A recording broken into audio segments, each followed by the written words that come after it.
आज सीधे रुख करेंगे हम सारी जनता के पास कि आखिर इस लोकसभा चुनाव में जनता का मूड क्या है। जनता का मूड जानने के लिए हम आ पहुंचे हैं लौवाडी ग्राम सभा में। लौवाडी ग्राम सभा में आप देख सकते हैं कि तमाम लोग मौजूद हैं। लोगों से हम बात करेंगे कि आखिर विपक्ष पार्टी जो है बार बार दावा कर रही है कि इस समय जो है भाजपा का सीट हम बनने नहीं देंगे, भाजपा की सरकार हम बनने नहीं देंगे। लेकिन यहाँ पे तमाम लोग हैं, लोगों से हम बात करेंगे। क्या नाम हुआ आपका? कमलाकांत। किसको वोट करेंगे इस समय? इसमें तो मैं भारतीय जनता पार्टी को। भारतीय जनता पार्टी को ही क्यों वोट करेंगे? इसलिए कि भाई उसने काम किया है। अच्छा, कौन सा काम? विकास वाला काम किया है। कैसा विकास, किस तरह का विकास? गांव में जैसे है आवास है, शौचालय है, मुफ्त राशन है, तमाम सुविधा भाजपा ने दिया है। भाजपा ने इस आधार पर जो है जी। लेकिन विपक्ष पार्टी बार बार दावा कर रही है कि ऐसा है कि जो है हम जो है भाजपा की सरकार बनने नहीं देंगे। ये तो विपक्ष का जो है दावा है, विपक्ष का अपना विचार है। लेकिन भाजपा का जो विचार है उससे मैं सहमत हूँ। सहमत है? जी हाँ। क्या कहेंगे चाचा जी, किसको वोट करेंगे आप? भाजपा को। क्यों भाजपा को वोट करेंगे? उसके कार्यकाल को देखते हुए। लेकिन सपा जो है बार बार दावा कर रही है कि हम जो है सरकार बनने नहीं देंगे। अरे करने दीजिए, करने से थोड़े नहीं बनेंगे। मतलब बीजेपी को आप वोट करेंगे? बनना तो क्या बीजेपी से आप जो है किस तरह का सहयोग, किस तरह का जो है आपने क्या कहेंगे बीजेपी के लिए? और भाजपा को वोट देंगे। क्या सुविधाएं मिली है आपको? हमको बहुत कुछ से सुविधा मिली है। सुविधा वही है, हमारे मंदिर बनाया गया है। हमको पूजा पाठ करने के जो रखा गया है। तो क्या राशन भी मिलता है क्या? हाँ, हमको राशन भी मिलता है। तो पार्टी जो है दावा कर रही है कि जो है अब जो है हम भाजपा का जो है बीजेपी की सरकार हम बनने नहीं देंगे, भारतीय जनता पार्टी की डबल इंजन की सरकार जो हम बनने नहीं देंगे। अरे वो नहीं बनने की नहीं, जो हमको करना है वो करेंगे। तो आप लोग सभी लोग जो बीजेपी को वोट करेंगे, सभी लोग क्या कहेंगे भैया? 2000 हमको बीजेपी देती है 3 महीना पर, साल भर में 6000 रुपया देती है। काम करती है भाजपा, तो हम भाजपा को वोट न देंगे। आने तो विपक्ष अपना जो कहता है रहे, टर बोलता रहे। तो पीला गमछी लगाए हैं आप, सुहलदेव पार्टी समाज से हैं क्या? देखिए, मैं पीला गमछी लगाया है। ये मेरे माता रानी का भी एक गमछा है। हम हिंदुओं का एक ये जो है सुहलदेव पार्टी का भी एक गमछा। हम उनको नहीं मानते हैं, सुहलदेव पार्टी को। यह हमारा पूर्वजों का गमछा है, हिंदू धर्म का यह गमछा है। लेकिन ओम प्रकाश राजभर जी यह जो है अपना पार्टी, देखिए कोई अपना पार्टी से ले लिया कोई चीज तो उसका तो हो नहीं जाएगा, जनता का ही न रहेगा। ये हमारा पूर्वज मानते हैं, इसको हम उसको मानते हैं। हाँ। तो बीजेपी से देवी देवता का पूजा करते हैं, हमारा माता रानी का पूजा करते हैं, माँ दुर्गा का इस गमछा से हम लोग पूजा करते हैं, हम धारण किए हैं। तो बीजेपी से जो है किस तरह की सुविधाएं आपको मिली है? बीजेपी से हमको बता ही रहे हैं कि 6000 मिल रहा है। रोड रास्ता यहाँ पूर्वांचल सब विकास का कार्य कर रही है। गांव में पानी टंकी घर घर नल दिया है। लेकिन विपक्ष पार्टी कह रही है कि सब जुमला है, सब दिखावा है। ये दिखावा नहीं है, सब जुगला विपक्ष बोल रहा है। हाँ, उसको तो राजनीति करने नहीं आता है। राहुल गांधी को तो राजनीति करने भी नहीं आता है कि हमको क्या इसमें विपक्ष में क्या बोलना चाहिए, नहीं बोलना चाहिए, वो तो खुद ही विवश है। देखिए, यहाँ पे सैकड़ों की संख्या में लोग हैं, बहुत सारे लोग हैं। भैया लाल टोपी लगाए हैं आप, क्या कहेंगे? राशन मिले तरह के? कहता ना 20 केजी। 20 केजी तो केकरा द्वारा मिलेला? बीजेपी के द्वारा, सपा के द्वारा, केकरा द्वारा मिलेला? बहुजन के द्वारा मिलेला राशन। राशन बहुजन के द्वारा मिलेला। अब पेंशन पावेला कि ना?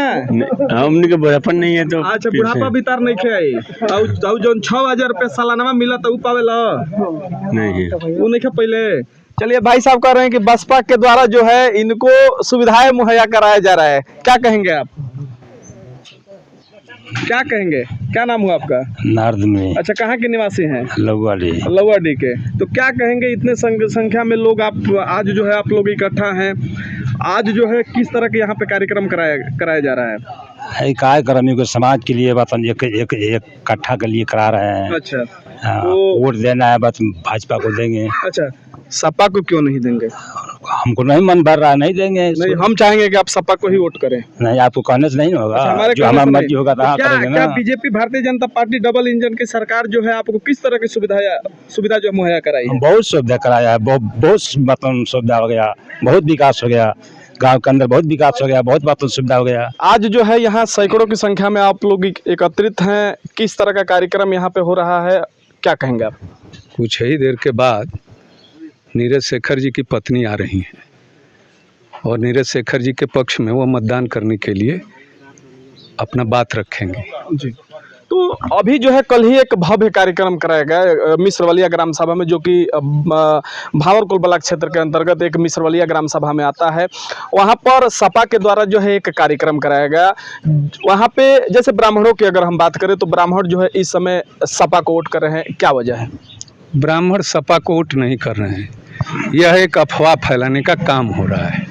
वहीं पर आपने कल सुना होगा या आपने डिजिटल पर कार्यक्रम भी देखा होगा, वहाँ हमारे महामंत्री हैं राजेश मिश्रा जी, उन्होंने साफ स्पष्ट कहा कि ये जो ब्राह्मण या अन्य लोग हैं वो अफजाल के लोग हैं और उन्हें वहाँ से रहने का लाभ मिलता होगा या उनके बहकावे में आकर के वो कभी भी सनातन धर्म के पक्ष में नहीं है। कोई भी सनातन धर्म का मानने वाला समाजवादी पार्टी को वोट नहीं दे सकता। जिस व्यक्ति ने अयोध्या में राम भक्तों पर गोलियां चलवाई हों वह कभी समाजवादी पार्टी को वोट नहीं दे सकता। लेकिन जो है वहाँ के प्रत्याशी, अगर लोकसभा 72 की अगर प्रत्याशी की बात करें तो जो है सनातन पांडे बार बार एक ही बात कर रहे हैं कि इस समय जो है हम अपना परचम लहरा कर रहेंगे, हम दिल्ली में जाएंगे। पार्टी अपना जो भी प्रत्याशी खड़ा करती है उसका यह एक विश्वास होता है कि नहीं हम परचम फहराएंगे, लेकिन उस बार भी वो हारे थे जबकि बसपा का भी सपोर्ट उनके पास था और इस बार बसपा का सपोर्ट नहीं है और ओम प्रकाश राजभर भी इस समय बीजेपी के पक्ष में मतदान कराने वाले हैं। तो इस उम्मीद में वह रखें कि कम से कम वो 2 लाख वोटों से इस बार हारेंगे। लेकिन उनका एक आरोप लग रहा था, कल जो है हमने भी देखा वहाँ पर तमाम सारे लोग मौजूद थे, सैकड़ों की संख्या में लोग मौजूद थे। हम वहाँ पे एक इंटरव्यू के दौरान उन्होंने एक आरोप लगाया कि हमारा जो है जो प्रमाण पत्र मिला था उस समय जो है फाड़ दिया गया। इस पर आपका क्या कहना है? अभी मुख्तार अंसारी की एक मौत हुई है, लोगों में एक अफवाह फैलाई जा रही है कि जहर दे दिया गया। उस बात को हम मान लें? विपक्ष वाले अफवाह फैलाने का काम कर रहे हैं, वो अफवाह फैलाएंगे, हर तरह का अफवाह फैलाएंगे। वो कहेंगे कि नहीं इस तरह का हुआ उस तरह का हुआ। जो हारते हैं उनको कहीं ना कहीं ईवीएम खराब दिखाई देती है, वो कभी कहने लगते हैं कि हम पर्चे के माध्यम से वोट डलवाना चाहते हैं। तो विपक्ष का जो काम है अफवाह फैलाना, वो अफवाह फैलाएंगे। लेकिन सत्य यही है, हारे थे और इस बार बम्पर वोटों से। जैसा कि आपने बात किया मुख्तार अंसारी की, तो मुख्तार अंसारी के जनाजे में सनातन पांडे जी शामिल हुए थे, तो क्या कहेंगे इस पर? हम यही मानते हैं कि इस तरह के अपराधियों के जनाजे में जो शामिल हो रहे हैं उनका कहीं ना कहीं अपराध से रिश्ता होगा और उत्तर प्रदेश को अपराध मुक्त करने का काम बीजेपी या योगी जी या मोदी जी कर रहे हैं। अपराधियों के लिए एक दर्द बन गया है। आज तक विपक्ष ने सपा की सरकार हो, बसपा की सरकार हो या कांग्रेस की सरकार हो, किसी ने भी एक अपराधी को कहीं भी दंडित करने का काम नहीं किया, एक केस मुकदमा तक चलने देने का काम नहीं किया। यह पहली ऐसी सरकार है जिसमें बड़े बड़े माफियाओं का करोड़ों का, कई हजार करोड़ रुपए की संपत्ति जो है जब्त कर ली गई है सरकार की तरफ से और या तो वो ऊपर चले गए। लेकिन उन्हीं लोगों का दावा है, बार बार कह रहे हैं कि ऐसा जो बीजेपी में बहुत सारे लोग हैं उनके ऊपर भी आपराधिक मुकदमा दर्ज है। आपराधिक मुकदमे दर्ज होंगे लेकिन कहीं साबित तो नहीं हुआ है। लालू यादव पर तो चारा घोटाला का मुकदमा ही नहीं सजा हुआ हफ्ता है, तो जो सजा हफ्ता है कोई मुख्तार अंसारी को कहे वो केस मुकदमा नहीं है। 4 केस में सजा प्राप्त किए हैं, आजीवन कारावास हुई है, उम्र कैद हुई है। अब ऐसे अपराधी को कोई कहे अरे किसी के ऊपर मुकदमा हो सकता है, लेकिन मुकदमा जिसके ऊपर सजा हो जाए उसी को हम मानते हैं कि नहीं वह सजा हाफ्ता आदमी है और उस पर वह मुकदमे साबित हो चुके। जैसा कि आपने मुख्तार अंसारी की बात की, तो अभी जो है गाजीपुर से उनके भाई अफजाल अंसारी चुनाव मैदान में हैं, उनकी बेटी नुसरत अंसारी वो भी चुनाव मैदान में निर्दलीय प्रत्याशी के रूप में थी। कल जो है उनका पर्चा जो है खारिज कर दिया गया है, इस पर आपका क्या कहना है? अफजाल अंसारी अपने परिवार से बाहर कभी जाने का काम नहीं कर रहे हैं और कहीं ना कहीं अखिलेश यादव को यह महसूस हुआ है कि हम तुष्टीकरण की नीति पर अफजाल अंसारी को टिकट दे करके अन्य जगहों पर का मुसलमानों का वोट अपने पक्ष में कर लेंगे। लेकिन इतना आपको मैं बता देना चाहता हूं कि गाजीपुर का यादव भी इस बार नाराज है। वह जानता है कि केवल अखिलेश यादव ने 5 लोकसभा में अपने परिवार से अतिरिक्त किसी यादव को वोट नहीं दिया है टिकट देने का काम नहीं किया। तो ऐसे में ये लोग भ्रम में न रहें। बम्पर वोट गाजीपुर में भी यादव वर्ग का इस बार बीजेपी को जाने वाला है। बीजेपी को जाना लो तो क्या यहाँ से नीरज शेखर जो है बलिया से जीत हासिल करेंगे? जीत हासिल ही नहीं, बम्पर वोटों से जीत हासिल करेंगे। तो आप लोग कम से कम 2-3 लाख वोटों से वो जीत हासिल करेंगे। यहाँ का भी मैं कह सकता हूँ, मोहम्मदाबाद विधानसभा में भांवरकोल और मोहम्मदाबाद के कम से कम 20 यादव प्रधान इस समय नीरज शेखर के पक्ष में घूम रहे हैं। अच्छा, नीरज शेखर जी के पक्ष में घूम रहे हैं, तो क्या बिल्कुल। कहेंगे? भारतीय जनता पार्टी की सरकार बनने जा रही है। हाँ हाँ बिल्कुल, भारतीय जनता पार्टी की बम्पर सरकार बनने जा रही है। थोड़ा बहुत से थोड़े 400 पार करने जा रहे हैं। लेकिन वो उन लोगों का दावा क्यों हो रहा है कि ऐसा है कि 50 भी सीट नहीं लाएंगे? इसलिए कि वो लोग अपने मतदाताओं को चाहते हैं कि किसी न किसी तरह से वोट दिलवा दें। खैर, इस वीडियो में इतना ही।